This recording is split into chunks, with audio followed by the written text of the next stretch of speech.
Good morning from Fly Fishing Mythbusters, and we're talking about the things we do on the water versus the things that we do at the vise or any place where you're comfortable at home and have good lighting.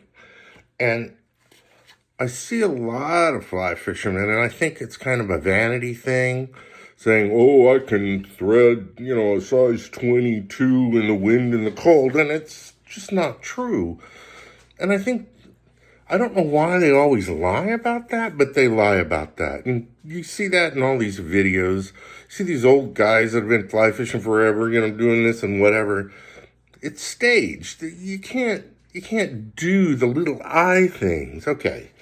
So along those lines, I actually inherited this from my father-in-law. I don't know what he used it for, but you put this thing on and you go like that, you can see all the little holes and all the little eyes. And when you have that ability to get down to that scale and you're comfortable and you have good lighting, that's quality time. If you're out on the river and you're going like this for 35 minutes and the fish are rising around you, that's not quality time. That's torture. Okay.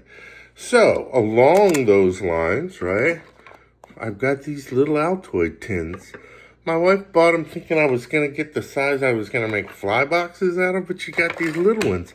And I immediately went, that's a leader box. And so I'm going to show you the slinky leader. I don't really want to call it that, but we'll work on that later, okay? And so it has kind of a short end, and it has a longer end. This longer end, right, will go up to your butt section of your fly line, and I will tie in this, right, as a dropper right there. Now, I don't put any loops in it.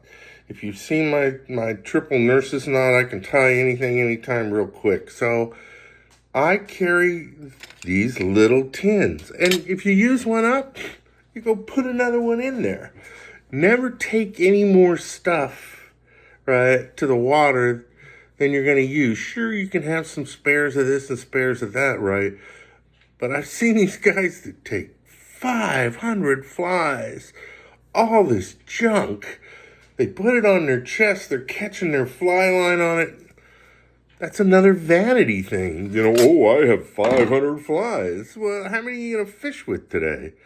So I will show you at some point later how to build this out to a final rig. It's pretty simple because you've got your little hair rigs tied up and you've got those stored in little round tins. Okay, a couple other things. This is called a glow bug. I'll try to just come in on it. And this is the simplest tie in the world.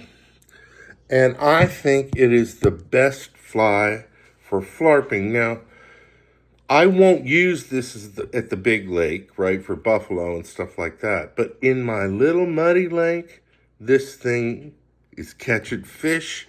Bang. I really love it. But here's a deep, deep hack. This is a starburst that was around for a while, and now I've frozen them.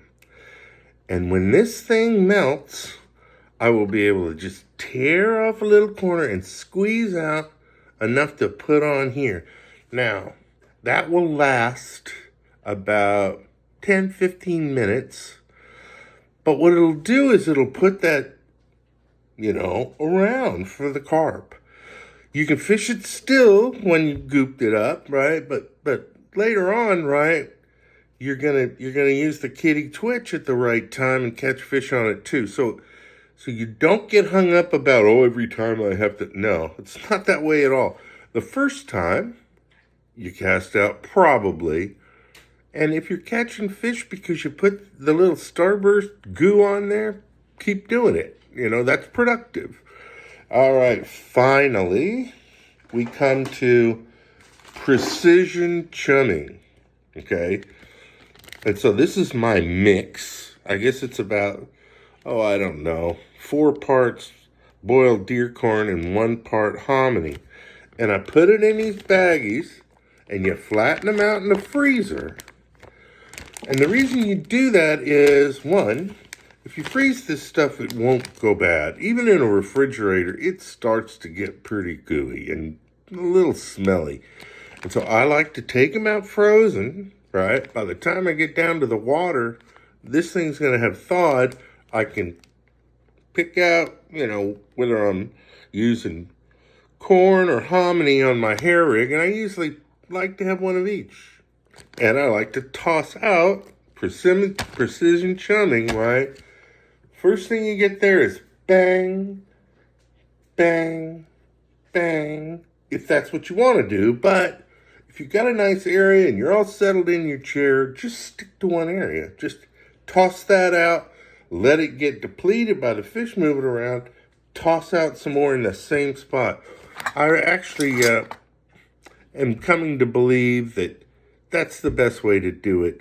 I'm not spooking fish for very long after I catch and land them. And if you're not really spooking fish and you've been chumming in one area, they're going to just settle in there. The one exception is this. Yesterday, right? I went down to the little lake, one of my favorite spots, because I get to watch the sunrise, but the sun, well, it got hot.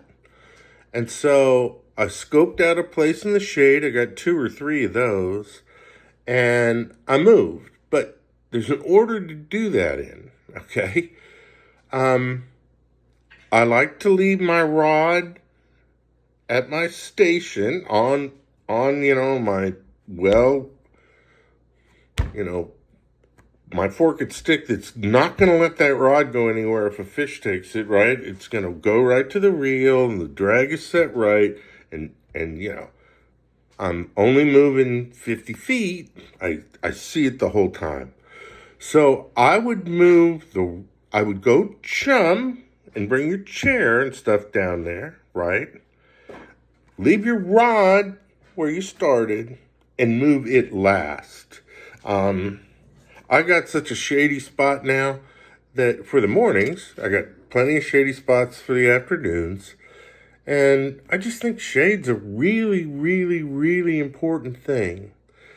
So I hope this was of interest to you. I didn't get out the Starburst, but it's soft, and squirt it on here and work it in. And that's the third thing, is bring a small towel.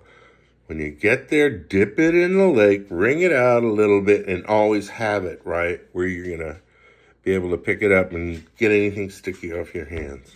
I hope that helped, and I hope to see you on the water soon. Bye-bye.